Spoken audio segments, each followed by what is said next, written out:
We are planning to do an MVP, that is MIPS Value Pathway, submission for 2025. We understand that MVPs require one of our selected measures to be an outcomes measure.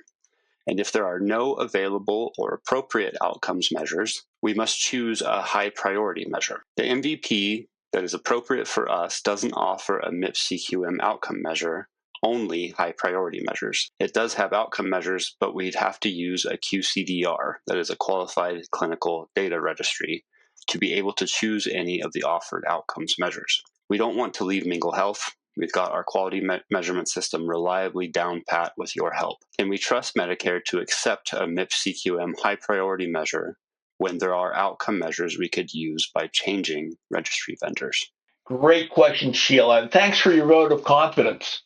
The rules for MVPs include, as you referred, at least one measure must be an outcome measure or a high priority measure if an outcome measure is not available or applicable. Now, by everything I know and have experienced, I believe you to be safe by choosing a MIPS CQM high priority measure. But I have to admit to a shred of insecurity, simply because MVPs are new to us all. We haven't seen all the rules and choices tested and challenged yet. But there's a lot of reasons to be confident in that approach. Choose your high priority measures and ignore the outcome measures that you'd have to change vendors for. Now, Medicare's use of the phrase, if an outcome measure is not available, applies here. And I expect not available will cover. It's not offered as a choice in the MVP. It's not available from your registry vendor. This assumes that your vendor's qualification by Medicare is up to date and in good standing, as we are, and your vendor is compliant with the requirement that they offer all available MIPS CQM measures, which we do.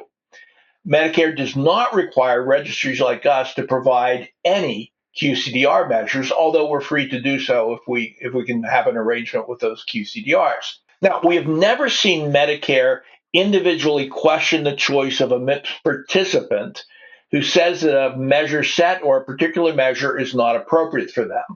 I've never seen them overrule or even audit the choice that you've made.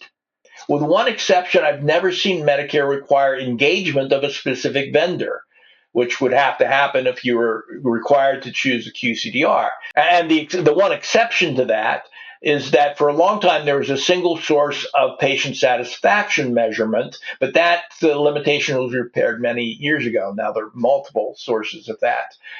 So in recent times, in Medicare quality reporting, I've never seen them require a single available vendor to do any of that work. Now, on the other hand, I have seen Medicare representatives make mistakes in application of their own rules, and we need to see those mistakes happen until they learn from it and standardize and get back and make sure things are on track and equivalent with MIPS CQM intentions. But that is also the function behind the focused review you can request after MIPS scoring is announced and distributed for review.